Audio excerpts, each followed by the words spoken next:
But that protein component always stays the same, very high, whether you're looking to build. And also when you're in a caloric deficit, which you are in a cutting phase, that protein number becomes even more crucial because you want to maintain the muscle mass you have, not tap into that for energy, especially because you're going through such strenuous, stressful processes during contest prep. And it's just the training volume is high, the training intensity is high, the volume of cardio is high. And if you're not adequately, restoring that protein back in your diet, you're going to lose muscle. You will invariably lose muscle in the prep process anyway, but you can minimize that by consuming enough, minimum your body weight. And actually, I shoot for even right now, I'm in like the 1.25 grams per pound. Yeah.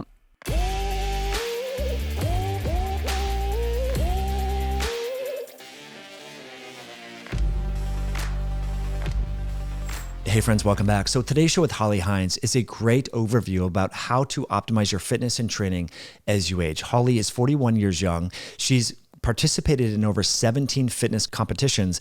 But what's unique about Holly is she's not like all the fitness models that you see on Instagram that are binging on donuts and fast food. She eats healthy whole real food. She balances her stress. She walks 8 to 10,000 steps per day. She trains hard. She prioritizes proteins. And she is really big on eating for your gut microbiome. She's found that digestive health is really part of the process that helps her achieve really exceptionally low levels of body fat when she steps on the stage. But she's not like all the other fitness competitors that have this huge swing in their body weight over time. And so that's why I wanted to bring her on the show and talk about how she's aging more gracefully than people of her similar age group. She doesn't drink a lot of alcohol. She talks about training strategies that she learned from when she was younger that she has switched to as she has gotten older, how she's changed her diet. And she now coaches clients through this process because she's very unique. So I think you'll learn a lot from this podcast, this conversation, which is brought to you by our friends over at myoscience.com. We talk a lot about creatine and training in this episode, pairing creatine with exercise. Various studies show that this is one of the best ways to get more mileage and return on your exercise investment. So the novel creatine containing electrolyte sticks by Myoscience feature over 2.6 grams of creatine along with real salts, magnesium, potassium, and taurine in a really easy and convenient stick pack that you can bring to the gym with you, or if you're going out running. Studies show creatine also helps endurance athletes along with strength-based athletes. There's over 700 reviews from people just like yourself who are trying to optimize their athletic performance and maintain a vibrant, healthy body as they age. So you can save with the code podcast over at myoscience.com. That's MYOXCIENCE.com. I'll put a link in the description below. Check out what people are saying. Again, there's over 715 some odd reviews, and people are using this before or during their exercise sessions. We know that creatine helps with intracellular energy production at the level of the muscle. And so if you want to give your muscles a little bit more oomph during your exercise sessions, pair that with creatine along with electrolytes, because electrolytes help with creatine absorption. Creatine helps with intracellular hydration. So the two should be paired together. Again, that code is podcast over at myoscience.com. So let's dive into it with Holly and talk about all things fitness, training, nutrition, and more. So Holly, how'd you get into fitness? What drew you? Because you've done 17 competitions. You're a WBFF pro. Yes. What got you into fitness? Yes. So initially I grew up dancing. I was a dancer for 18 years. And I started when I was, I think, 5. And it lasted all the way through college, right? So, and I knew after college that I wasn't going to be a professional dancer. So I kind of stopped. Like that's where the buck stopped. And, but I had all this energy, all this kinetic movement energy that I wanted to, spend somehow.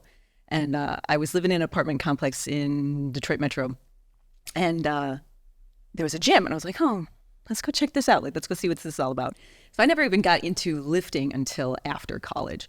And I was kind of just messing around with stuff. I had no idea what I was doing, but it was fun. I loved it.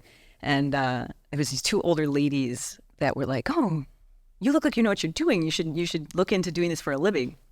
And I remember I was sitting on my friend's couch in 2005, and Terminator 2 was on. Oh yeah, right. Linda Hamilton doing pull-ups like off of her bed in the psychiatric ward, and I was like, wow, like what is this? I want to know more about this. So I went back and got certified. Took a course for a year-long course at NPTI. And I learned everything there was specifically about personal training. So there's fitness and there's health and wellness and nutrition, but I wanted to know everything about how to coach people. So that's what really got me into it. And then I was lucky enough to work with top NPC IFBB competitor, ended up winning the Figure Olympia, I think 4 times, Nicole Wilkins. I remember. Yeah, so that was like circa like 2007, 2009 was when I was working with her. She was in my backyard in Sterling Heights, Michigan. Not where I grew up, but where I was living at the time. And I trained with her, and I was like, I just want to learn more about how others coach their, training clients, and like so I was going to school and training with her simultaneously. And she's like, there's a new division coming. So this was the inception of the bikini division in 2009. And she's like, you'd be a really good fit for it with your dance background, your performance background, your comfortability on stage. Would you consider doing this? Like, okay, like, I remember comparing my body at the time. It was, very long, slender, dancer body to her who was, very built, very muscular. And I'm like, I don't look anything like you. So if you think I'm going to be competitive in this, okay, I trust you. Like you know what you're talking about. So let's try this new division. So that was the NPC bikini division in 2009. I ended up winning the overall at my first show, which was, it's a very cool experience, but it's also not a very realistic experience because that doesn't usually happen. Sure. But because it was so new and I don't think anybody really knew what they were doing at that time, it was fun to just explore and kind of find my own way and make it my own. So that's kind of how I got into competing. I was then with the NPC for 6 years. I made it all the way to the national circuit, made top 5 at the national level.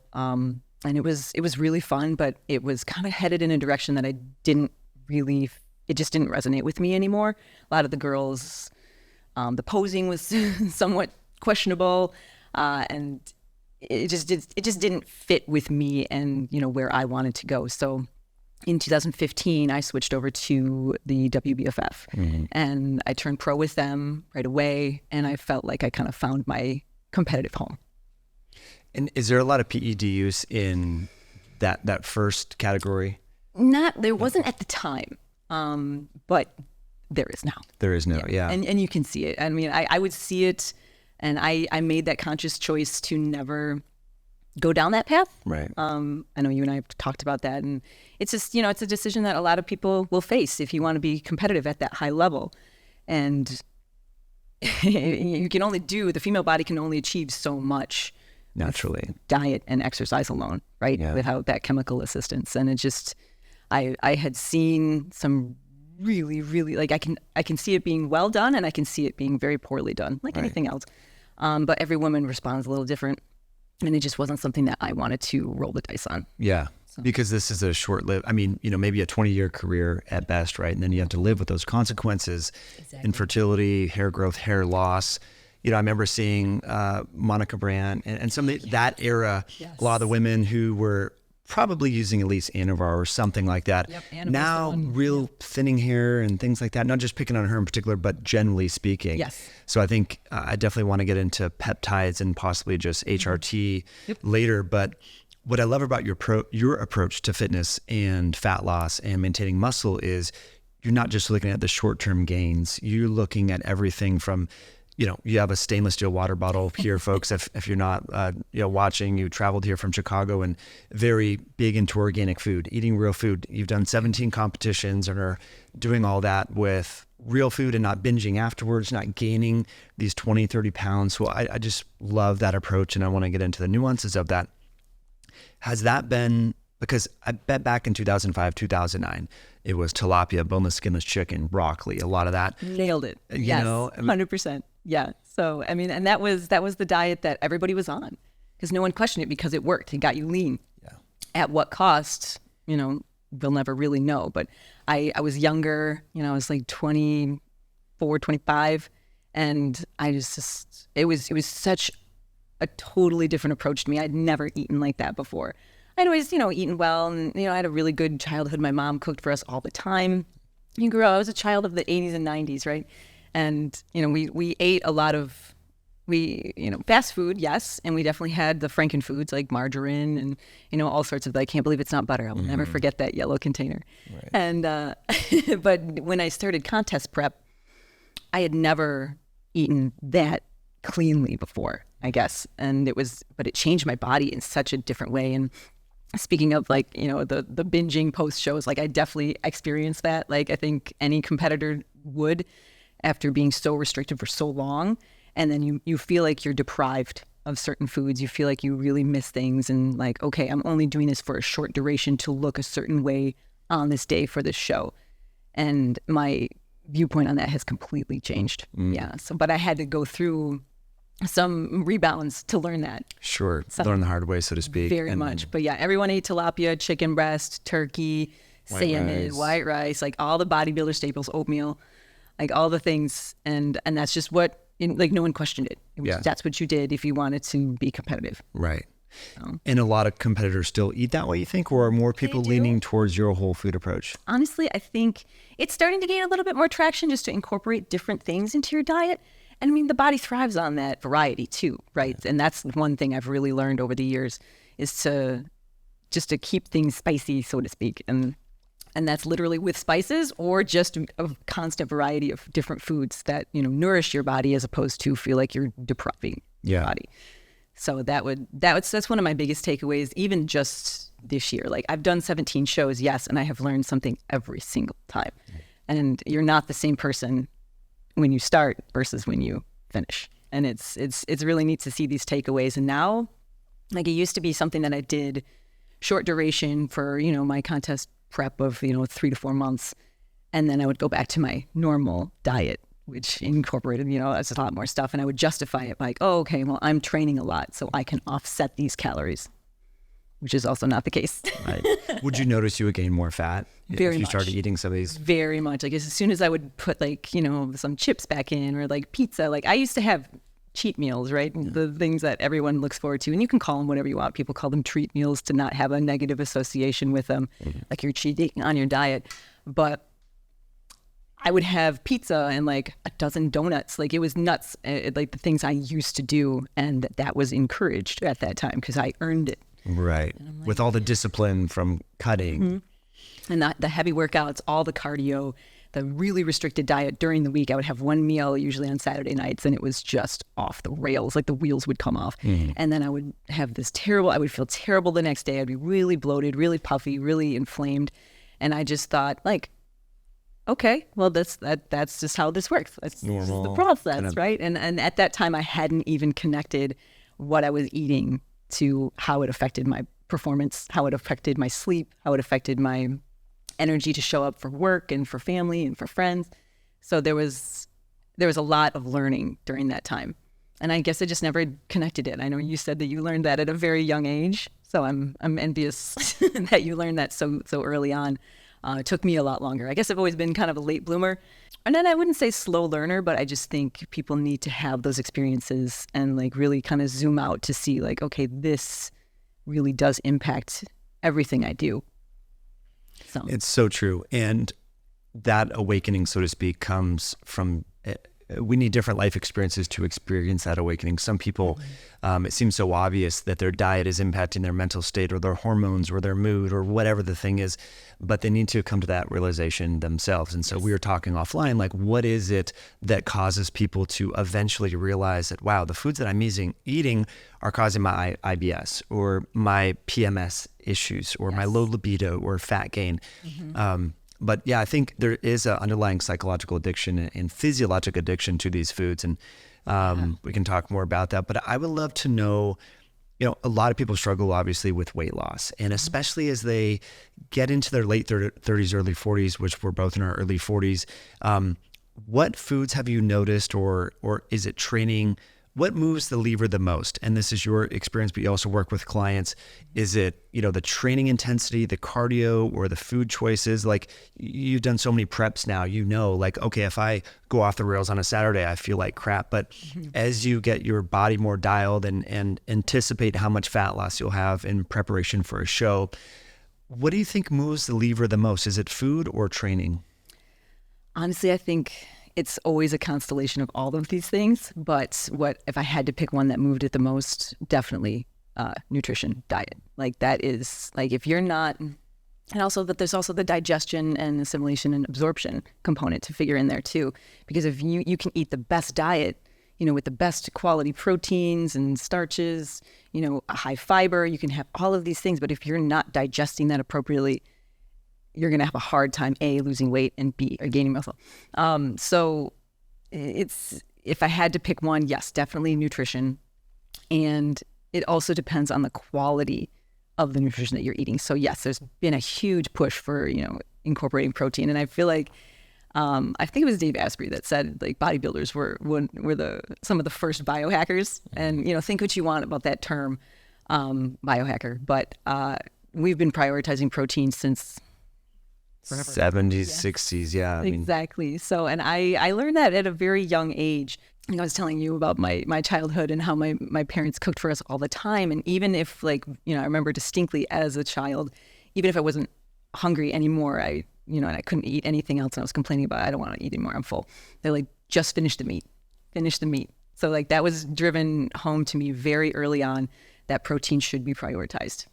And whether that was, a product of my parents being children of parents from the Depression, and meat was, more expensive and scarce. They really prioritized that anyway. But I just knew early on that was a very important factor to contributing to your overall diet. So you needed to be prioritizing protein at every single meal. So, so I learned that early on, and I just knew moving forward, and once I started competing, okay, yes, if I want to build more muscle, I need to incorporate more protein in my diet. And whether that's eggs, chicken, fish, turkey, lean cuts of steak, you name it, there's so much variety that people, I sometimes lose people I don't like all of those things, and I get bored very easily eating the same stuff. But there's so many different ways to prepare things. There's so many different different cuts you can incorporate. There's so many different things. So I love training, weight training. I also I fell in love with very early on. But without the diet, you can't fuel your workouts, right? So I'd say that diet and nutrition are absolutely the foundational things, along with sleep, rest, recovery, and all of that. So, and proper hydration.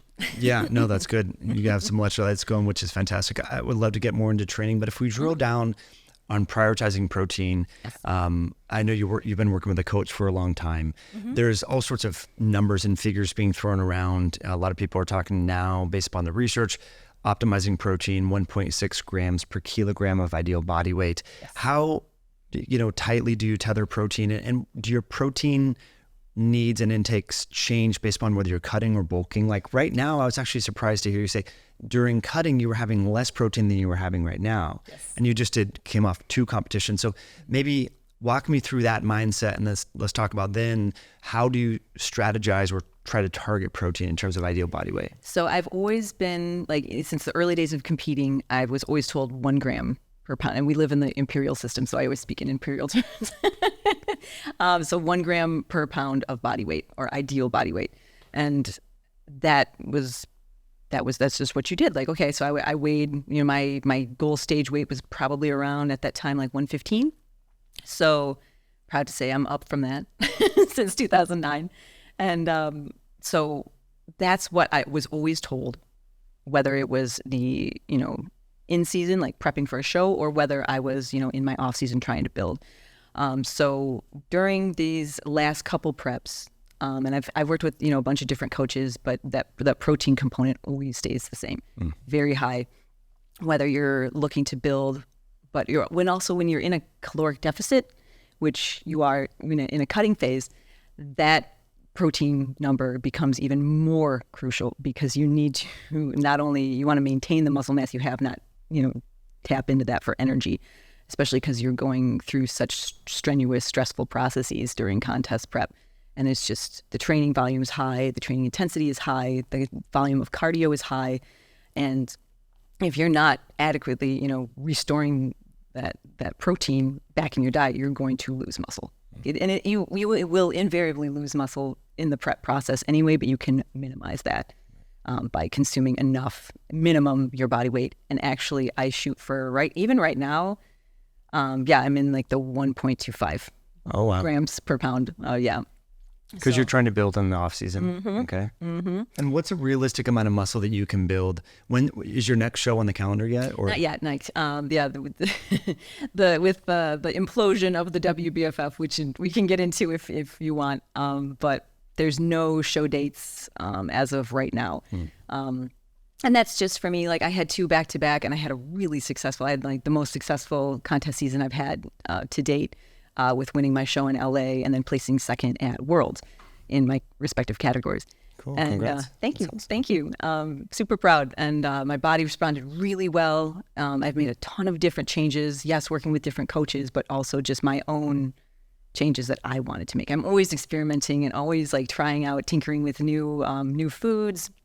Lately, I've been really into fiber and getting just enough fiber. And I know we've heard that for years and years about how important fiber is. And I was like, oh, okay, I'm eating enough, vegetables, but I was nowhere even close to hitting my fiber goals.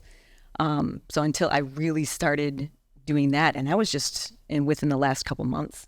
So, but my body has responded really well to all the prebiotic and just the very digestible types of fiber. So, and what are those foods? We were actually at the store earlier. You got some inspired me to get some himika. What are your top fiber foods? So hikma is one of my favorites. But honestly, I'm really into. Everyone talks so much about chia seeds, chia seeds, and it depends on what school of thought you follow with nutrition. Like I've been really focused on avoiding the plant anti-nutrients.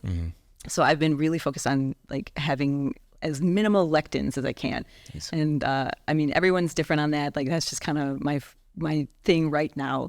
So I switched over not chia seeds, but basil seeds. So basil seeds. So I have no brand affiliation with this brand, Zen Basil. Okay. Get them on Amazon, but they're fabulous. They make it. They look, feel, act, taste everything like chia seeds, but they have twice the fiber, twice the iron, twice the potassium.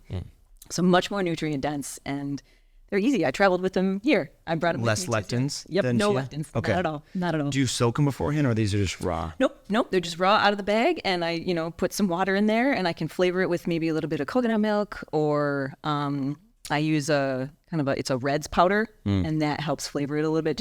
Or I can just eat it plain. Yeah. Like it's just a fun consistency. Like because I'm also gluten free and dairy free, so I don't have a lot of like what would be considered pudding consistencies in my diet.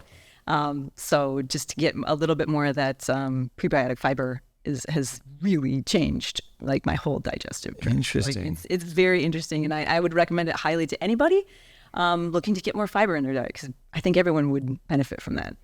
So. The fiber thing is controversial, I will say. I mean, okay. I follow Sean Baker and the people who consume generally more fiber, and this could be from whole grains and things, have more GI issues. Yes. I've had some clients have diverticulitis from chia seeds or it worsened their diverticulitis. So I generally have stayed away from those as of late, but I'm curious on these basil seeds to try it out. I do think some people, when they go strict carnivore or zero carb, their bowel movements, they get a little constipated or have like just little pebbles in their stool. So I think, having some fiber in the mix is good. I like, there's a little fiber in avocados, some fruit, things like that, fiber in mushrooms. But this is super interesting. I mean, there's a different, especially because, as you said, gut health is so important. So important. And I think it is important for people to acknowledge that as well. But okay, going back to the protein sources, a big diversity and quality, is really important for you. You'll get wild game. Yes. And you'll eat things even like alligator, yak, ostrich. You name it. And so do you like to kind of switch up the protein sources? I do. I love it, because I think, again, we thrive on that diversity, right? Like our ancestors ate so many different diverse things. Granted, depending on what your ancestry was. But I do have to admit, I do eat a lot of the typical bodybuilder food. So I eat a lot of chicken breast, a lot of turkey, salmon, tilapia I cut out because they're generally farm raised. I stay away from all farm raised fish. There's so much glyphosate and just gnarly stuff in farm raised salmon and farm raised Atlantic salmon. So bad. So all my seafood is wild caught. And I love the bivalves. I love oysters. I love mussels, clams.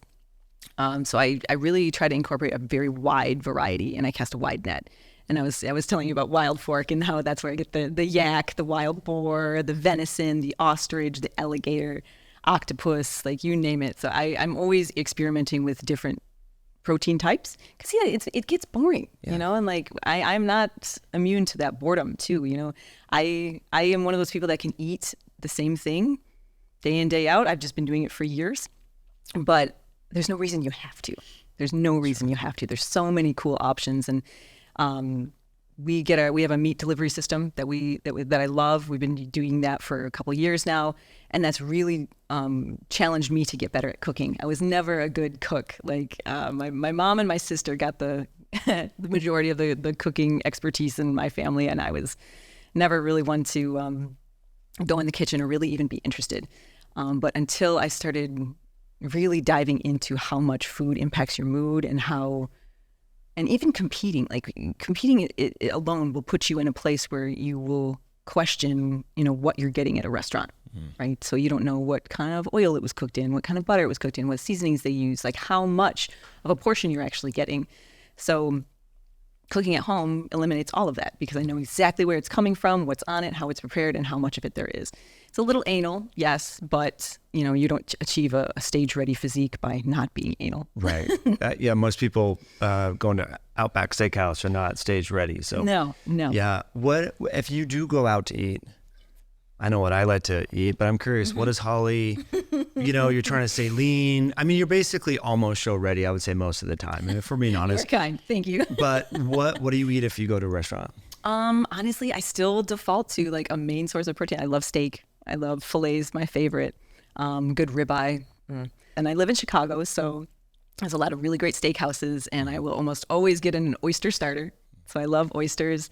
Like I said, I'm gluten-free and dairy-free, so cheeses, anything like pastas or creamy sauces, I stay away from in general because all of a sudden, like I will look like I'm 4 months pregnant. Yeah. Like, I will feel terrible. I will break out. Like it affects me on a myriad of levels. But if I go out, when we do occasionally go out, because I can't say that we even really go out that much. Yeah.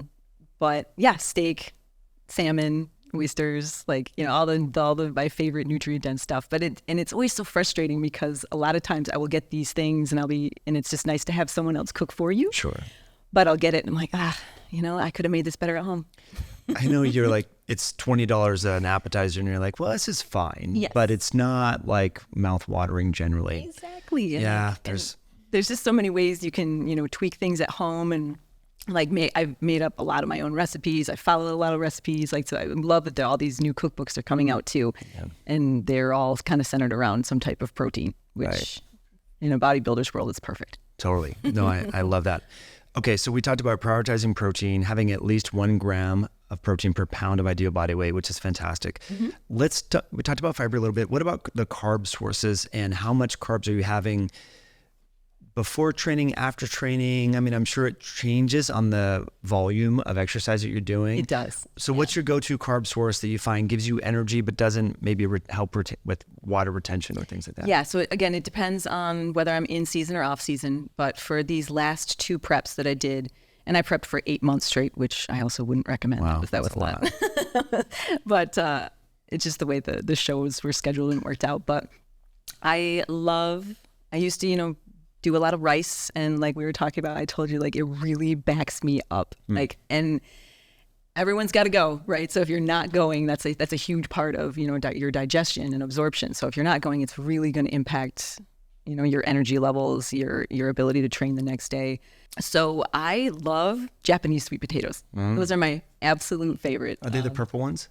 Sometimes they're purple, but most times they're kind of like a whitish yellow. They're not like the typical orange, like a true sweet potato, but they have them at Whole Foods. I love them.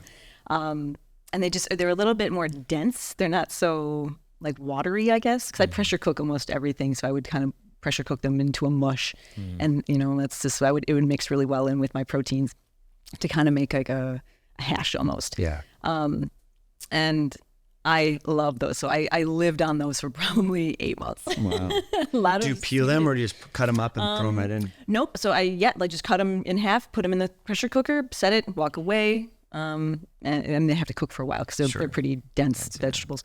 But they mush up really well. They're fabulous. They last a long time and no digestive issues whatsoever. Nice. So really good energy and again fiber. Yeah. So very very easily digested fiber, at least for me. Sure.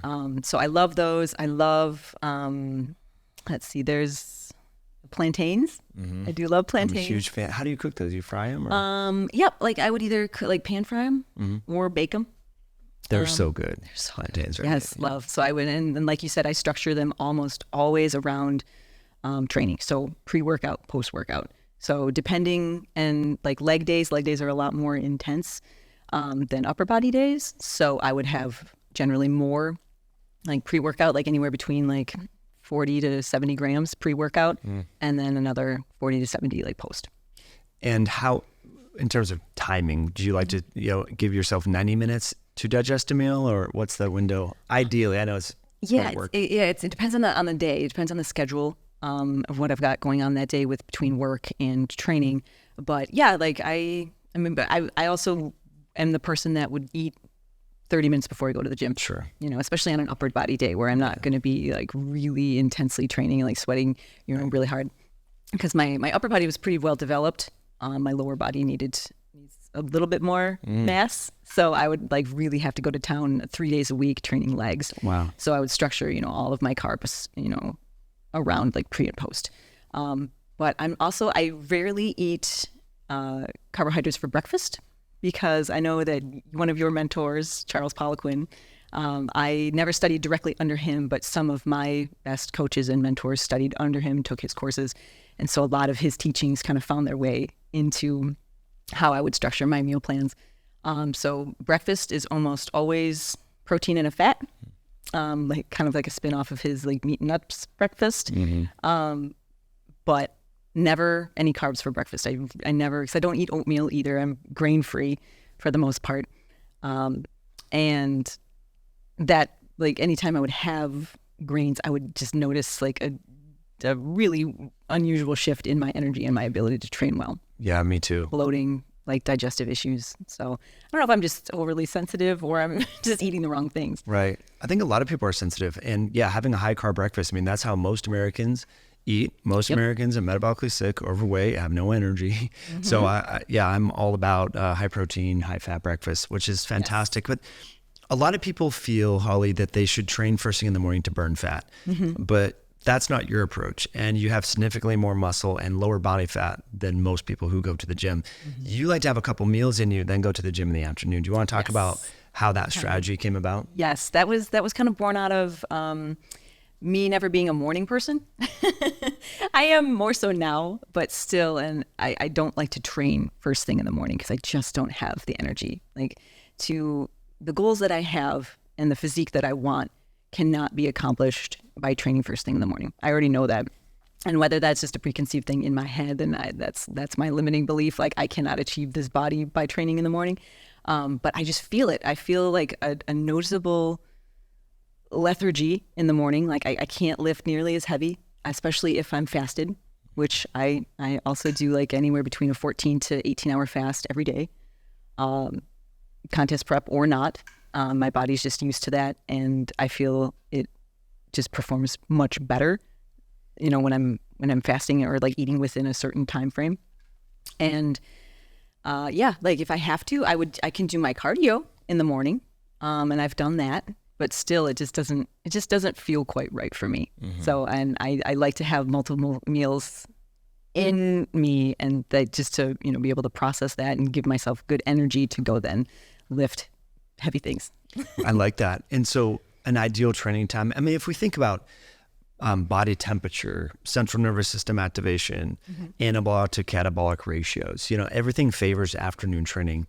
So that's what I do too. But I realize that it is kind of a luxury. I mean, if I had 5 kids, it'd be hard, you just do it when you can. So, I mean, there's that as well. Like, it's better than nothing, like training fasted or first thing in the morning, whatever.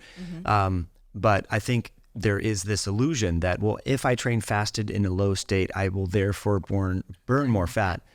And there's been a lot of research on that, and it's been, marginal. Yeah, like I just don't think that it really doesn't matter. But I think what I will always encourage my clients, my friends, my family to do is do what works for you. Yeah. Right. Because that's what you're going to be able to continually do. Consistency over time is what you're really looking for. And whether that's first thing in the morning before work, before you have to, do whatever it is you do with your family, your kids, your work, whatever it is, like if that's what works for you, then that's what you should do. Yeah. So it's whatever you're going to continually do over time that will yield the best results for you. Like for me, I have the luxury, like you said, of being able to train in the afternoons or after work. And that's just what works best for me. So I don't think there's so many ways to skin this proverbial cat, right? 100%. No, that's a good way to look at it. Now, speaking of training frequency, I like that you train. It seems that the lower body can handle more volume. We have a lot of muscle mass, in our legs and our glutes, theoretically should be the largest muscle in our body. But for you allocate more training volume over the course of a week to a body part or region of the body that needs a little bit more emphasis, and that happens to be legs for you. Yeah. So 3 days a week, are we talking Monday, Wednesday, Friday for legs, or? Usually it's Tuesday, Thursday, Saturday. Okay. So Saturday it has been that's the longest standing training day for me. And it can be, upwards of 2 hours. Not everybody has to do that. Not everybody has the time to do that. But I like to be able to dedicate, really heavy working sets and subsequently longer rest periods in between those working sets. So I can confidently move more weight and progressively overload those movements, because that's how you get stronger. That's how you get, build more muscle that way. And it's important because there's a lot of people who, will just speed demon through, and they pay no attention to time under tension, tempo work, and, just progressively overloading certain movements to get better at those movements to then build that muscle. So there's a lot of girls that, are Caucasian genetics. That's just what we have. Like it's easily built muscle on, upper body, but like lower body just kind of is lacking for whatever reason. But it depends. Everybody's so different. But for me, I think my dance background, like I never lifted until, like I said, after college. And so I was easily able to, and I loved upper body training. That's what I really fell in love with. So lower body, I had to kind of learn to love. So, and doing it 3 times a week, that will definitely encourage you to love it. Right. Because if you need to balance yourself out from top to bottom, left to right, back to front, like that's what's going to do it. And it's so important to, I think, have a coach that will be honest with you and say like, okay, you may see yourself one way, but they're able to see you much more objectively. And you need someone to be able to tell you like, okay, these are your weak parts, and this is what needs to happen. And are you willing to do that? So are you willing to train three leg days in a week? Like and sometimes I hit it, sometimes I don't, especially like during contest prep. Yes, I did. But since the off season has started, sometimes I'm probably averaging like maybe 2.5. So, it takes a lot out of you leg day. I mean, if you do it right, if you just do hamstring curls, leg extensions, like, okay, no big deal. But if you're doing heavy squats, heavy deadlifts, hip thrusts, I mean, like walking lunges, like, and I am not, you and I were laughing about this. We're in that long femur gang, right? So I've always struggled with barbell back squats. I fold forward very far. It ends up looking more like a good morning. Yeah. And great for your lumbar spine. Wouldn't recommend it. But I mean, that's just me. That's my hip anatomy, my leg anatomy, and just that's how I squat. Like, could I improve it if I really worked at it? Yes. But are there other workarounds? Also, yes. So I've got really strong on hip thrusting. I love Brett Contreras' work. I've been a fan of his since 2011. And there's just so many other squat variations, like the hack squat, the V squat. Like I did a lot of this stuff last night training, and there's just so many ways to work around those particular kind of sticking points for me. Like I don't think you have to be a really strong barbell back squatter to be a successful bodybuilder. Or weekend warrior, really. Yeah. Or anything. I mean, like squat, deadlift, bench, like you do not need to do those things. There's so many other variations that you can include in your training that will help you achieve, the same things via different routes. Right. So speaking of long femurs, I happen to be in that category as well. And we were talking offline, walking lunges seem to be really good for that, as well as Bulgarian split squats. So those are the things that I really quite like. And so I think it is good to embrace your anatomy, right? You can try to fit a square peg into a round hole, but it doesn't often work. And I see people with, really long femurs, long torsos trying to do heavy back squat and they throw out their lumbar spine or do something like that. Now, what's cool, Holly, is there's a lot of different machines that are bars as well, like the Kabiki transformer bar that enables you to put the weight a little bit more loaded to the front so that you can do more of a sort of an upright style squat. Yes. But Bulgarian split squats, walking lunges, it seems that we both like those and find pretty good. Connect really well with those. And like I was saying, I think everyone has these exercises that they just really connect with. And walking lunges have always been one of those for me as well. I love, and hip thrusts as well, RDLs, like whether that's dumbbell, barbell, doesn't matter. I just really connect with that movement. I'm still very flexible. I retained a lot of my flexibility from my dance background. So I find that RDLs are one of those things that I can still, it almost helps me maintain that flexibility, but also build my hamstring and glute strength in the process. So yeah, but walking lunges, love them. But I've never been a strong barbell back squatter, and I don't think you need to be. I don't know too many, even a lot of my high level competitive bodybuilder friends don't barbell back squat. They hack squat more than anything. The pendulum squat too, another really great one. The great equalizer is what we all call it. That's tough because there's no momentum, there's no swinging, it's just raw muscular contraction. It builds your quads like none other. And it's brutal. It's brutal. So, but it also doesn't affect your lumbar spine. Right. It's a very safe, very easy kind of curved motion to go down and come right back up. It's a very natural movement. Mm-hmm. And I think natural movements, or at least things that come very naturally to your unique anatomy, is what you should prioritize. That's a good thing. A good thing to consider. When you go to the gym, sometimes you see sort of the linebacker build male or sort of a more compact female throwing 3 plates and doing a back squat, and you get a little insecure, man, I wish I could do that. And you try to do it and it just feels awkward and looks weird. So I think it is good to, like you said, embrace your anatomy. Yes. And then also maybe get some coaching or training and have either a powerlifting coach or a certified strength and conditioning specialist look at your anatomy and be like, you know what, maybe you could do a box squat, or maybe do a front loaded, a front squat, or some variation of these different movements to stimulate that muscle in a way. Yeah, and that's the beautiful part about training. Once you really dig into this, it's all similar movements, but there's so many different variations of how you can execute these movements. Like a row, for example, you can do a seated row, you can do a dumbbell row, you can do a barbell row, you can seal row. There's so many different variations on rows, just like there is with squats. And you have to find the one or two that really work well for you, and just keep doing those and keep getting stronger on those and progressively overload those. And you'll see this exact same or similar results without the injury. Yeah, which is key, especially over 40. When recovery rates are not what they were. Not what they were in our 20s. Speaking of progressive overload, and I know that the set rep tempo and rest period changes obviously with time and where you are in your period, your block, training block. But if you're speaking to, and I know you work with clients, most people want to build their glutes or want to build their lats, get stronger. Are you looking at 6 to 8 rep ranges or a little bit higher? What have you found? Honestly, my answer for that, it depends, right? It's all contextual to your goals. But most people want to build muscle, burn fat. And for myself, even I put myself sometimes in the true strength training. So you're looking at reps of 3 to 6, or, somewhere in the hypertrophy range of 8 to 15. Very rarely do I train endurance, 15 plus. But for, most clients, I recommend, anywhere between even 6 to 15, I guess. So it's kind of on the lower end, you're still in that strength strength portion, but then on the higher end, you're in the hypertrophy range. But again, it depends on their goals. It depends on their exercise and fitness level, what they've done in the past, any injuries, surgeries, any limitations they have. But yeah, for a pretty broad recommendation, anywhere between I'd say 6 to 15 reps is a safe place to be. And you want those last reps to be a struggle. Yeah. You want to be working for them. Right. And you have to question whether or not I'm actually going to be able to complete them, because I think those are the reps that really maximize motor unit recruitment.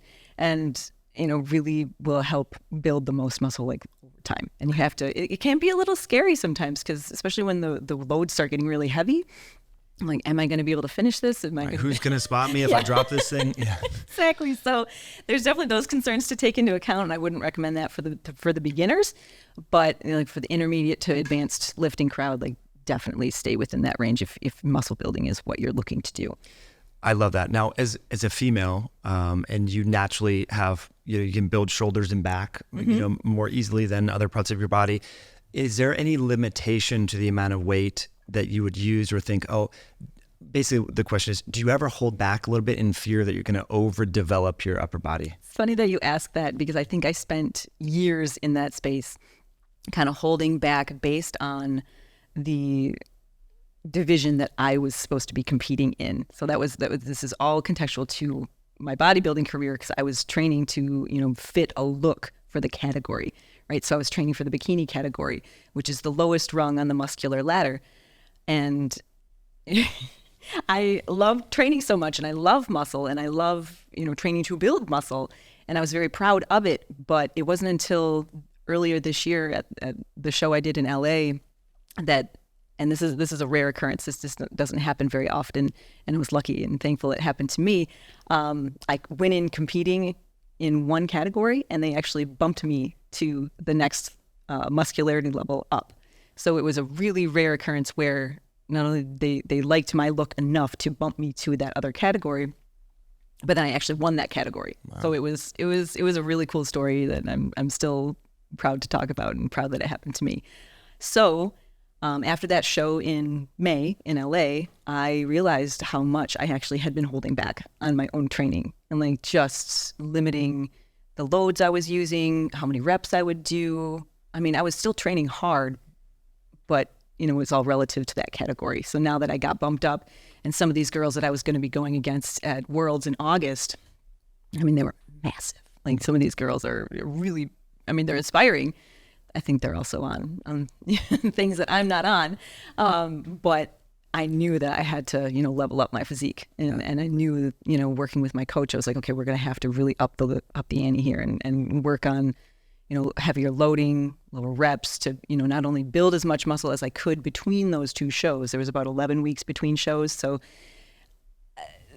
the progress was going to be minimal at best, just because when you're still in a caloric deficit, you really can't gain that much muscle, which I think is really important to note too, that you can't build something from nothing, right? Like, you can't build something when you're in a deficit. So you have to take that time to eat and, gain some weight. You're gonna gain muscle, yes, but you're also gonna gain some body fat.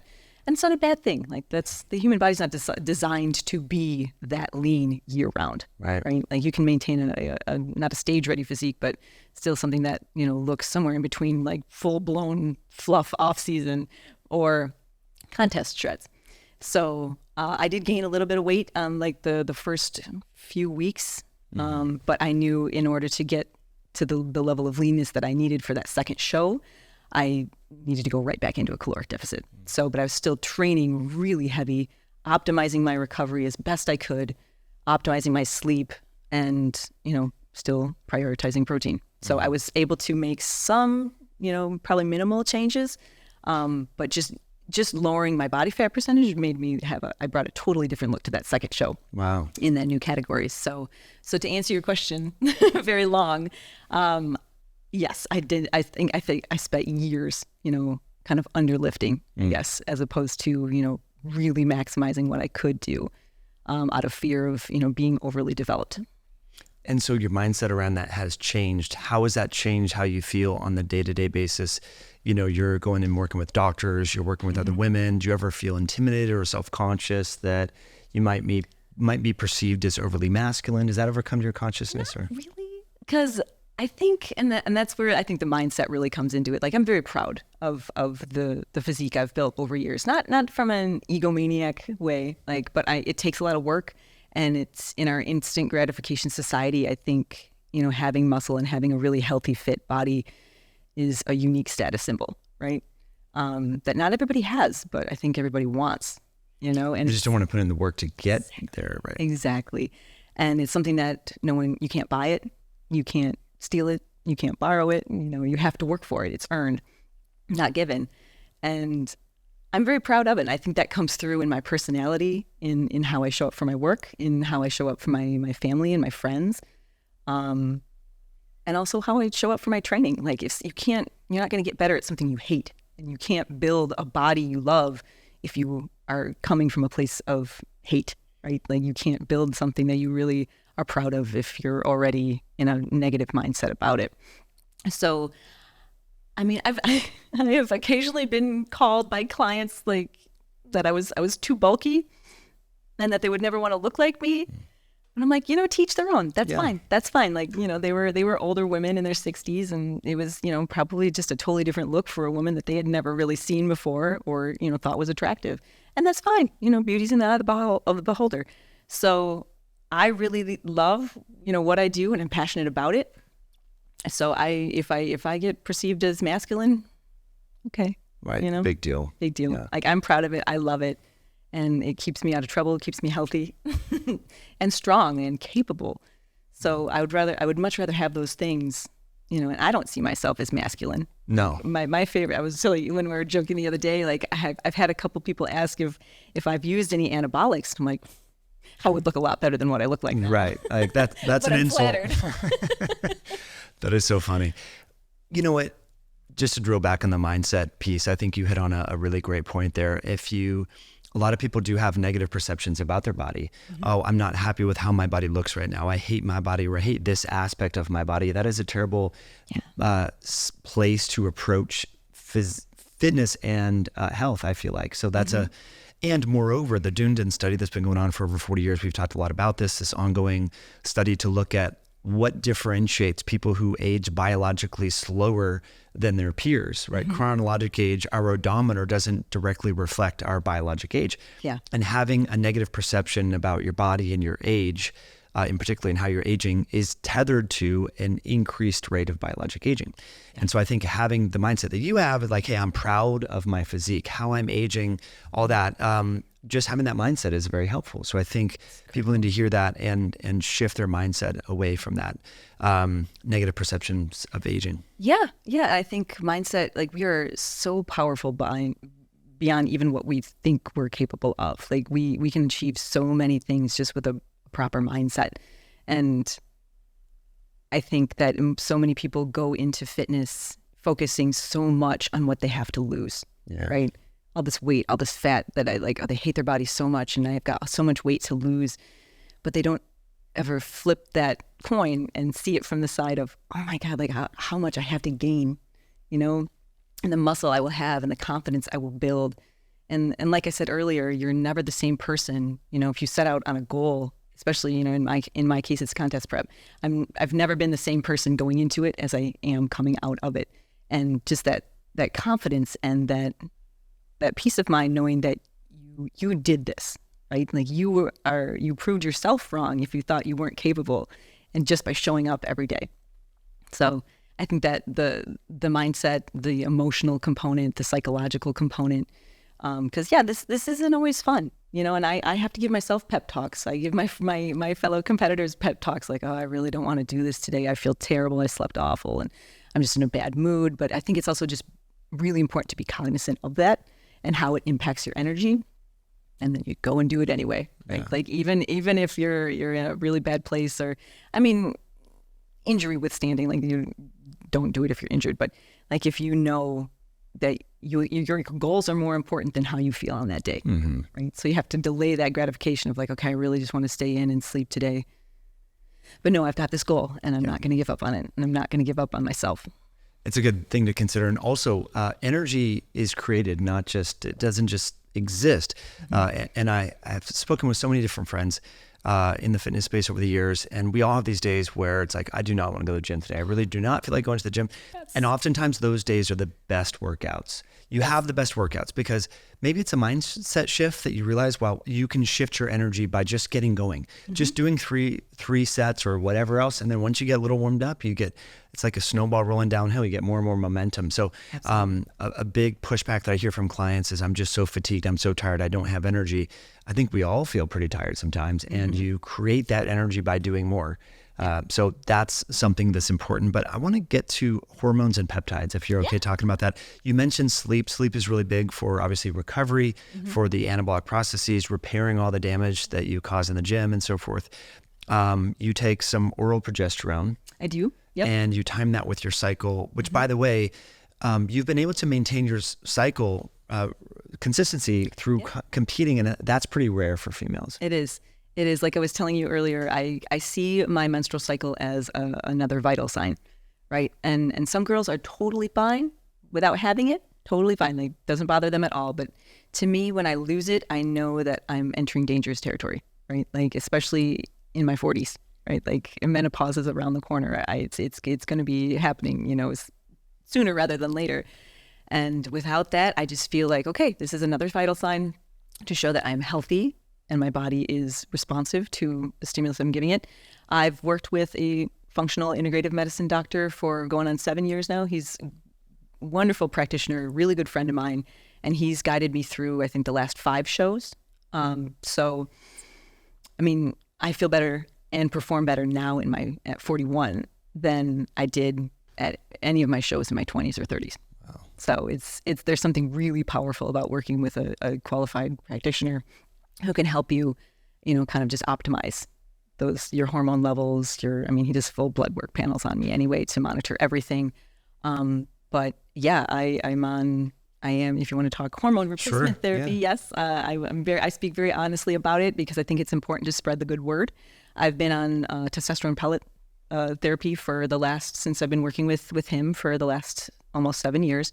He has me on oral progesterone synced, with my cycle. And I mean, he helps me optimize those levels because they are really starting to fluctuate, as I have gotten older. And just in the throes of contest prep, like I did so many shows, and I think when I first started working with him, my testosterone was at like 12. Wow, really low. Very low, very low.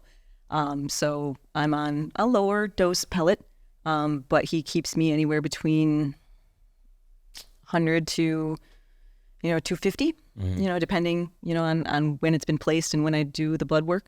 So that's really helped. And I know there's a lot of controversy around hormone replacement therapy and whether or not women should do it. But to me, bioidentical hormone replacement was a much more appealing option than the alternatives with steroids.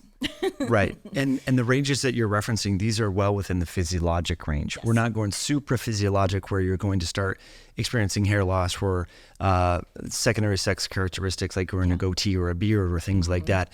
So that's phenomenal. What did you notice with your overall energy and libido, getting on testosterone? Did you notice any shifts there? Oh my goodness, yes. Like my energy came back. I was sleeping more soundly. Libido was through the roof.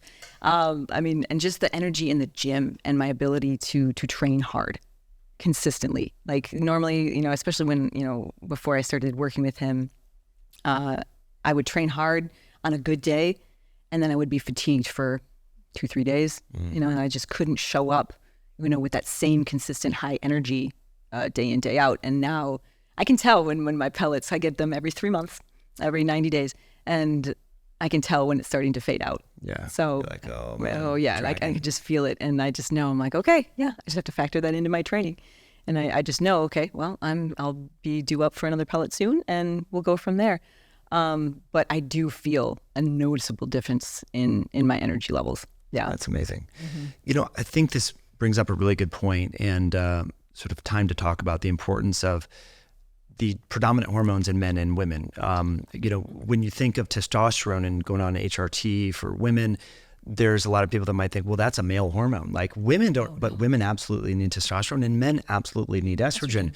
A lot of men have like mood swings and things when they go on anti-estrogens because they go on testosterone HRT, a physiologic dose, maybe 100 milligrams a week, 150 milligrams a week. And then they might notice their estrogen goes up, and because estrogen is a female hormone, they want to take Arimidex or anti-estrogens and they'll drop it to the floor. And then they might notice mood swings, changes in their sleep, changes in their focus, vision can often change. So it is important to recognize that these hormones are good in context for both men and women. Yes. And even that's why I like taking DHEA. I'm not on HRT. I've taken testosterone and even steroids in the past, but when I take DHEA, I find the benefits also it increases estrogen as well. So I generally sleep better. It has an anti-cortisol effect. And then it also, of course, is a precursor to testosterone and dihydrotestosterone. Are you taking DHEA? I am. Okay. Yep. I take it in the morning. My doc has me on that too. What's the milligram? Do you remember? Probably lower, 5 or 10 milligrams, I'm going to say. DHEA and pregnenolone. Oh, gotcha. Combo. So I want to say it's a lower dose of DHEA. I want to say it's like 5 milligrams. Yeah. Okay. On the lower end. Yeah. Most women, it's an easy metric that I've figured out through reading a bunch of research, about 10 milligrams per decade of life for men. So I'm 40, so I'll take 40 milligrams at night. For women, it's 75% less. So for you, it'd be 5 to 10 milligrams, for example, something along those lines. And I think women get into problems when they take too much DHEA because it can be converted. Yes. Yeah. So I because my doc measures all these like in all my blood work, so he makes sure that it's not too high, but not too low, and like he wants that Goldilocks zone. Nice. But I've noticed a big difference with that too, because I wasn't on it. I was just put on that earlier this year. Okay, cool. That's fantastic. I mean, it's so affordable and accessible. It is. I mean, I don't know why more people, they're scared of it because they read something on the internet or... Yeah, it can cause all sorts of side effects. But I mean, there's also side effects of having extremely low natural production of it. Totally. Yeah. I mean, even from cognition in elderly subjects, immune dysfunction, low DHEA is correlated negatively with diabetes. So there's all sorts of issues. What about peptides? I know these things are very popular. I admittedly am so naive when it comes to peptides. BPC 157. Yep. That's the healing recovery peptide. So my doc's been real big on peptides since the beginning. And he's like, this is definitely the future of medicine. And, this was back in 2017. And I'm like, peptides, what are these? I had no idea. And so I've done a few different rounds of growth peptides. So I want to say the CJC 1295, tesamorelin, ipamorelin. And I've done, when I was injured, I did do a couple rounds of BPC 157. Yeah. So I love them. I think they're great. They do have their side effects though, like anything else. Yeah. I definitely noticed, especially on the growth cycles that I was doing last year, a lot of water retention. And so I remember in the face or just everywhere? Just on the scale, and I just through my abdomen. Puffy. I would say, just watery. Yeah. And just not myself, which I didn't love.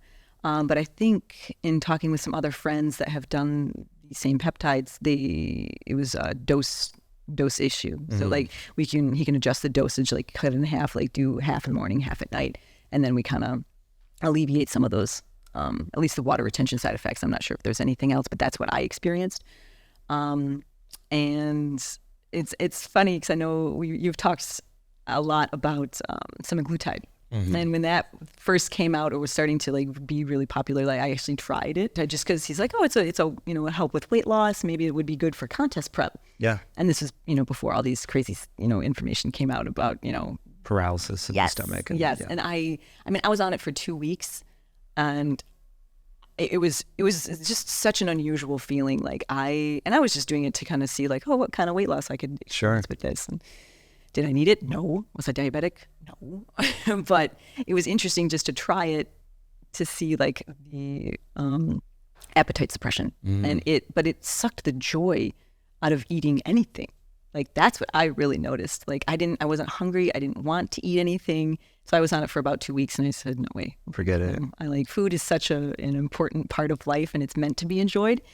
So yes, if, I think they can be used, in certain situations to help morbidly obese people lose weight, but I don't think that they should be used long-term or be seen as this panacea of this is going to be to cure the obesity epidemic. Yeah. So, because I think it just robs us of something that we're meant to enjoy. Right. It to me, it was not worth it. I love eating, I love food, and food is such a personal thing, to all of a sudden have no appetite and not even a taste for anything. Wow. Wasn't worth it. So that's my very anecdotal N of one experiment with semaglutide. But I think it works for certain people, but sure. Yeah. it was a very interesting experiment though. That is fascinating. I mean, my only qualm with it is being promoted as the cure-all without addressing the root cause of the problem. And maybe sometimes it's recommended without lifestyle change, which I think is problematic. So that's my only qualm with it. But if it works for people, it's fine. But these compounds are not new. They seem new to some people, but the GLP-1 receptor agonists have been used for type 2 diabetes since like the late 2009, 2007. So it's not new, and the side effect profile is not new as well. But I think a lot of people, this is the first time they've been hearing about these. Mainstream news now. Yeah. Right. Yeah. And everybody seems to know someone who's on it, right? Cool. Either they've lost a lot of weight or they're just on it, and maintaining. So I have a friend that's been on, I think the other one, not semaglutide, Mounjaro. Oh. Yeah. And I mean, she loves it. She did have some weight to lose, and it's helped her. But again, like you said, if it doesn't change the lifestyle habits, it's a crutch at best. It's a Band-Aid at best. Well, and the other thing to think about is these hormones are released around mealtime. GLP-1, for example, there's GLP-2, there's GIP-1, there's all these different incretin hormones. But these are transiently around mealtime, and then they have a nadir and enzymes that break down these hormones. In fact, there's a lot of categories of type 2 diabetic medications called DPP-4 receptor, the inhibitors of the enzyme that break down GLP-1. So they'll leave the enzyme around longer. But anyway, the point is we are not mimicking circadian oscillation of these hormones. Like, for example, you have been prescribed progesterone orally before bed to increase allopregnanolone, which will help you sleep. You wouldn't want to take oral progesterone right before you go to train, because that would make you tired. Exactly. And so I think the problem with injecting super physiologic levels of these hormones, like GLP-1 or even anabolic steroids for that matter, is you're sort of circumventing all the circadian oscillation there so that you lose some of that. There's circadian clocks in every cell of the gastrointestinal tract and so forth. So that's my problem. If it was an oral medication that you could take GLP-1, an oral sustained, like one that wouldn't be degraded by stomach acid around mealtime, that would be a little bit more enticing or attractive to me to help, especially with binge eating and things like that. But so that's my only qualm with it is maybe, I think down the Gen 2 of these will be oral. I think we're in the experimental phase right now and seeing how it affects the population. Yeah. But I think we need a lot more than just these things if we're really going to improve long-term health and not just weight loss. Right. Yeah. We need more Walmarts and 7-Elevens on every corner, right? Food deserts. That's the solution, Holly.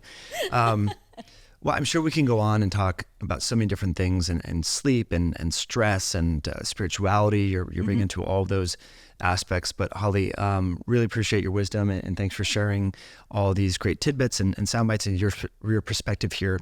You do work with clients, is that right?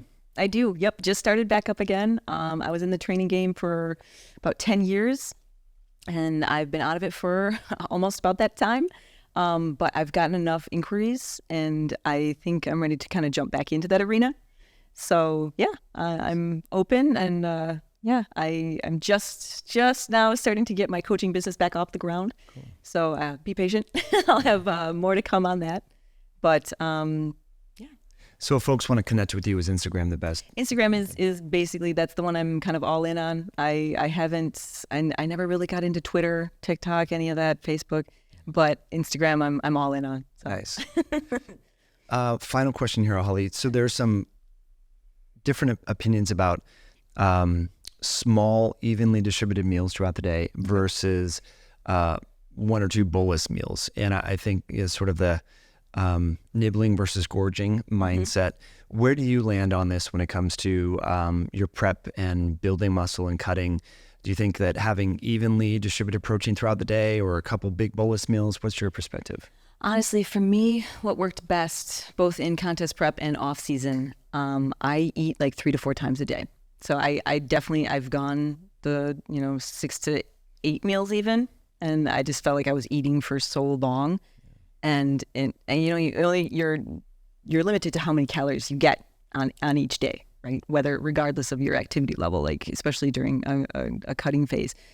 So what I like to do, and I feel it just helps with feeling satiated, is obviously prioritizing fat and protein in the morning, and then limiting all of my meals throughout the day, but like it's also just condensing it to a timed eating window. And, you know, so if you're only getting, say, you know, 1,600 calories, like why would you want to spread that out over, you know, 15 hours versus, you know, 6 to 8? So you're going to feel a lot fuller longer. And I just feel like it works best for me to have 3 to 4 meals a day. But again, it depends on my work schedule. It depends on my training schedule. But that has been what works best for me. I think the bolus, like OMAD, like I just feel like that's such, it's going to really, I think, spike blood sugar. I think it's just so much, like you cannot possibly digest that much, like 1,600 calories in one sitting. Yeah, it's a lot. It is. And maybe it works for some people, again, to each their own, but I feel like that I've never really done it. So I can't really speak from experience, but I'd say for contest prep, for sure, like 3 to 4 meals work best for me. Nice. So. And is one of those meals a protein shake, or are those all solid food? You know, it's for this year, I just added a protein shake back into my routine. But yeah, for like 8 months of this year and all of contest prep, it was all whole foods. Yes, Yeah, good for you. Like, even post-workout, like when most people would do like a whey protein or a protein shake, I would have some type of meat and my sweet potato. Nice. That Right? is so So cool. whole foods. And that's just what worked best for me. And I guess I'm kind of a purist when it comes to that. Because a lot of protein shakes just didn't agree with me, and especially the dairy component. But I know not everybody's like that. Like some people have no problem digesting dairy, not an issue. But for me, it was. So it worked better just to incorporate more whole foods, even post-workout. Yeah. So Amazing.